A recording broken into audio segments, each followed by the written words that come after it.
I know it's been a long time since I have recorded a video, and I'm just gonna jump right into it. I had to really take a break from reselling. I was investing too much into people, and I was chasing after people, not chasing after money. That's a topic for another video, but if you're new here, I go by Belle and I sell books primarily, and I've been doing that for like 5 years. Not so much on eBay, but on other platforms for a long time. This year, I've learned like the most about reselling, and I've also learned the most about myself and why I am not a good reseller. If you do these that I'm about to talk about, this is why you won't succeed at reselling. And when I say don't succeed, I'm talking about not making $1,000 a week. I have my paycheck to myself from my bookshop, only listing once the whole entire month. Okay, and I only listed like 5 items. So that's what I'm talking about. I just stopped listing. I still made a profit of $49, so that was deposited into my bank. So, it's a little side hustle money. And I prefer to be more of a hobby seller or a part-time seller and not full-time. I'm putting this out there because this has been like on me for a while, and I did take up another job. This is making me miss reselling. So I'm looking at all these things that I'm not good at and just thinking like, Sam, if you can just become more disciplined, if you can stop being lazy, if you can make sure that you stick to a schedule or a routine, then you could be like other eBay sellers that make and profit that much. But you have to put in the work. eBay isn't fast money. So I went to go get a job where I serve and wait on tables, and that is fast money because I get paid the same day. So this is why you won't succeed at reselling. And for me, the first one is not being efficient and not being consistent. And that means that you are wasting time looking for shipping supplies. You're wasting time because you can't find the tape measurer. And there was a time where I even had a draft bank so I could make sure to list every single day, and I just fell off the horse. I think I just had like too much stuff in my personal life going on. And I was also like wondering if, again, reselling was something I wanted to do more of. I really do like reselling as a part-time, but going full-time, you have to have like a totally different mindset. And that takes being consistent and making sure that you have 100 items to list every single day, or 50, 60 items to list every single day. So anyways, so that was my very first one, is not being consistent. And this was also spilling in other places in my life. So not being consistent in my relationships, not being consistent with my budget, not being consistent with work at my school job, and other services. So like it was happening. It's like a personality trait, and you have to change that. You have to become more disciplined. The next thing was I was too afraid to take risks. What that would look like is, I would procrastinate. I kept saying, I'll do whatnot, or do live shows. Still haven't done it. I would be afraid to sell electronics or other items that I hadn't sold before on eBay, just in case I got returns or took a hit, or maybe it would sit, maybe I didn't get the right thing. There's even the risk in going to a yard sale or going to a store, because there's the risk that something might not be there, like you might not find anything.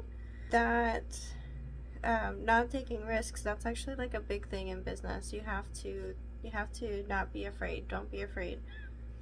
The next thing for me, now this is kind of personal, so this is, I know, not everyone's problem, this is just the me problem, is that you are too attached. First, I was selling art in Hyla Brook Books. If you don't know this, Hyla Brook Books started off as like a book shop for poets, and that's where I was selling my poetry chat books that you can still buy off of Etsy.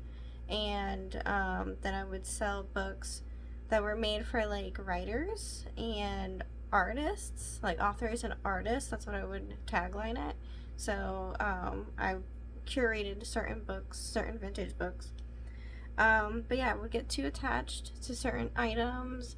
Sometimes I would overvalue things. There's times where I'm going through my death pile, and for some reason I can't seem to list certain items because I think I'm going to use them. And that actually ties into like other issues about being too attached, because I think that's also not just like a me problem, but that's also like kind of like a mental thing, like that's a mind thing. There's a reason behind why I feel like I have to hold on. Okay. The next one, this one I didn't realize until I started really following a lot of resellers, and that is this one's funny. You guys are probably gonna laugh, but this one is not waking up early enough.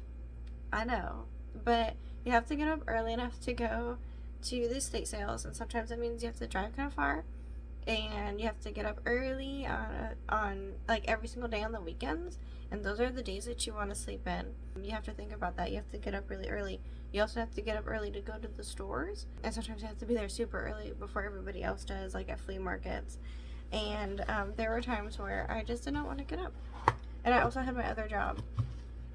For me, it might have been a little bit different because I don't have a vehicle, so I didn't want to get up and like walk or take a bike. It just felt like extra steps.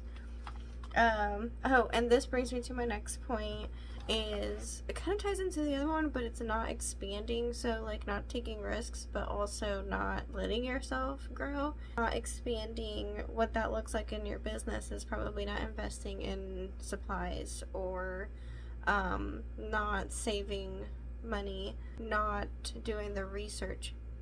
It's really important in this job to do research, so not doing the research. If you, even literally staying stagnant, if you stay home, it's important sometimes to just go outsourcing, and look for things. For me, this is another personal one, and that is listening to my doubts.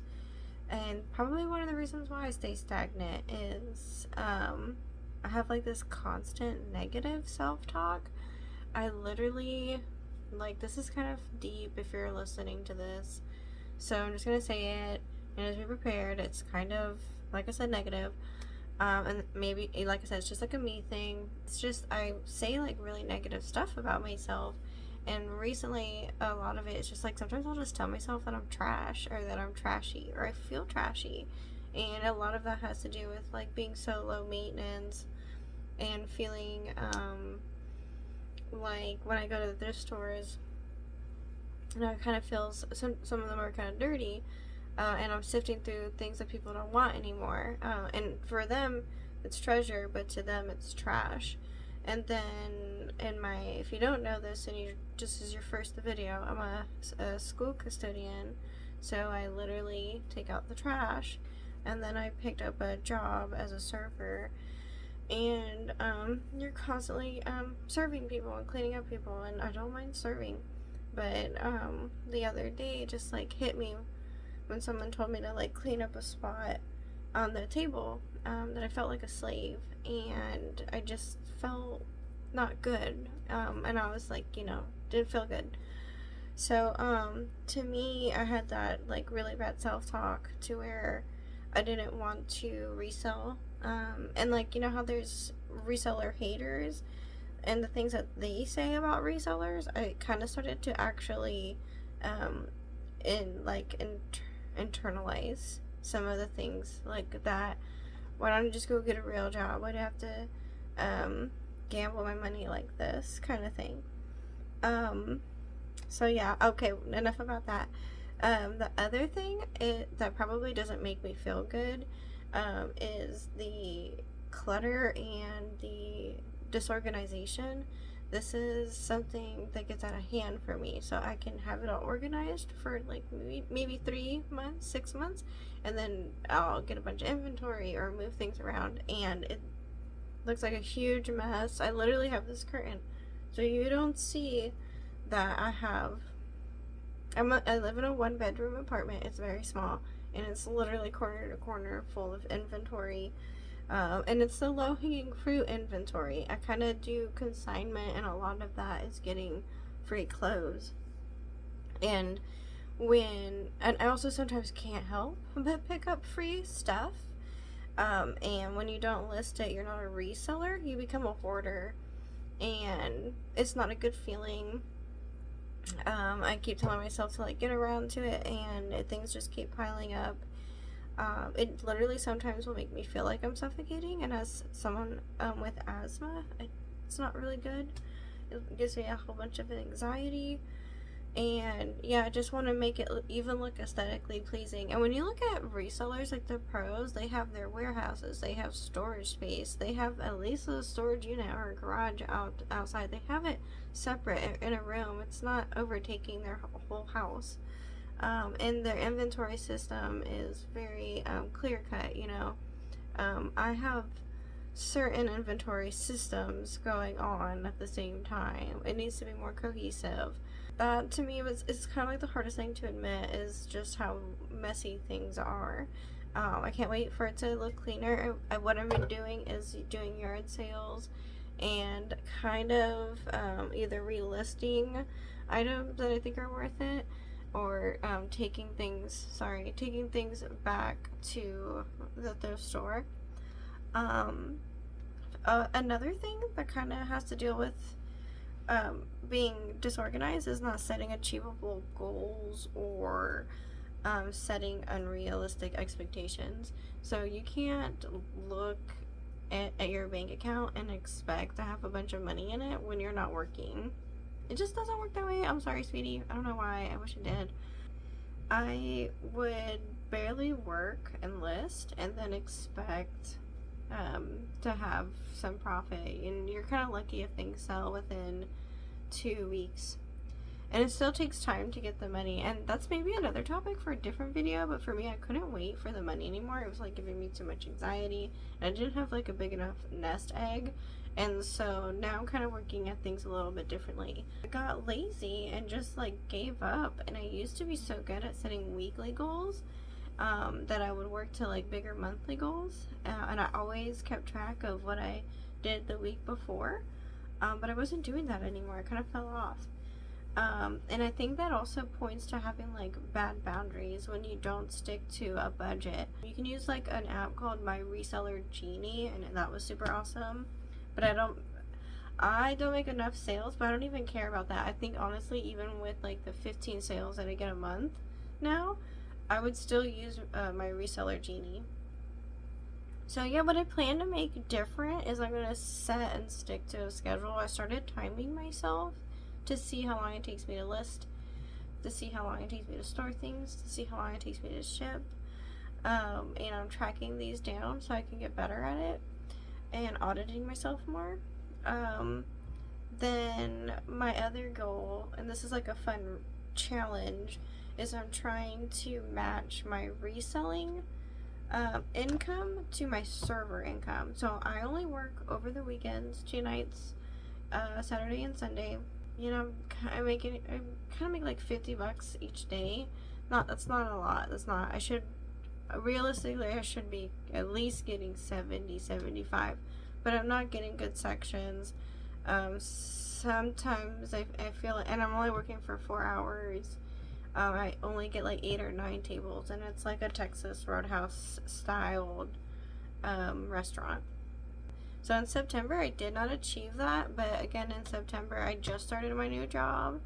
I made the challenge like in the middle of September, and then I didn't list anything in September.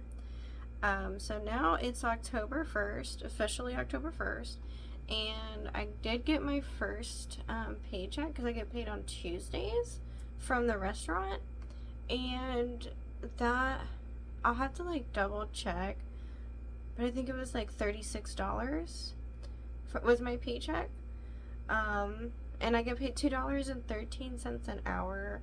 And again, just work like 4 to 5 hours each day. So yeah, it was like $36, pretty sure. So far, I've made that much in reselling as of the start of October 1st. So if you were going to compare reselling and serving, then so far I'm making just as much. If I paid myself right now, I would have the same paycheck, or I would actually have a little bit more. The other thing is, like, I've been there now 5 weeks, and I was cleaning up the tables, and I was just thinking, gosh, I don't really want to do this. I don't like, it's not something I really want to do. I have to do it for now. And, this brings me to the other thing is rebranding. And I don't know why I did this. I don't know why I do this. But if you're still listening to my 20-minute rant, I just started a random YouTube channel for cash stuffing.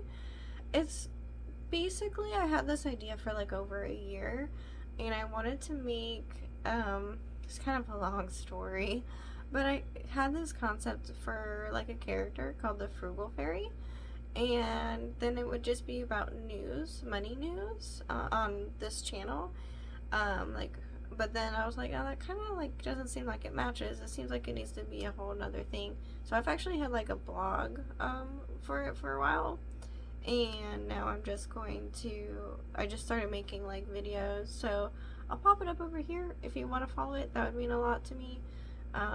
It is very boring if you don't like ASMR, but I'm trying to manifest money, and I feel like just showing off like a bunch of money and just keep looking at cash and to listen to the sound of cash and just focus on numbers makes me more driven to make money. The next things I'm gonna do to help my shop health is letting go. I have a bunch of things I'm gonna let go. I literally have a shelf full of VHS tapes, and I was gonna do, they're like in a box. I was gonna do a video of just showing you guys this random box that I got for like what, $1, and it was just full of like 90s VHS tapes, and I just thought it would be a fun video to look through them with you guys, because I like movies, and I know you guys like movies, and there's stuff I've never seen. Maybe there's some good stuff in here. Like I saw, for example, there's this movie called Con Air with Nicolas Cage, and I didn't know that existed. So the next thing, also, this is the next thing, is rebranding my office. I'm going to make it look beautiful. I'm going to keep it clean every day, the same way I clean the offices at the school. I deserve a nice clean space to work in. I'm not sure why I don't give myself these nice things to help run my business. Oh, and that brings me to my another point is I don't invest in myself. I don't know if that's because like I've adopted this really scarcity type mindset of being really frugal and staying simple, but I don't want to stay simple anymore. I want to like give myself nice things, and tell myself that it's okay to like spend money on things that make me happy, spend money on things that are going to help my business grow. So yeah, this is like kind of a really long video. I'm gonna go ahead and end it here, but these are just like the top reasons on why I suck at reselling. So if you're gonna relate to any of this and you're not making money, that could be why. So or maybe you don't relate to this and you're just, you know, you're super disciplined and you're making $1,000, and I'm probably watching your channel because I'm trying to learn from you. So yeah, I think I have a couple other things that I wanted to talk about, but I'm gonna save it for another video. If you like this rambly type of video, make sure you subscribe, because I'm going to do a makeup video where I talk about things that I listed and what I sold and the numbers that I got, and it's like a little chatty business get ready with me. And then on my other channel, I'm actually going to do a cash stuffing video for my side hustle income. Okay, so yeah, I don't know why I'm doing all this stuff. So I hope you guys enjoyed this video. It's really good to be back and watching some of the reseller content. I hope you guys enjoyed this, and I'll see you next time. Thanks so much for watching. Bye.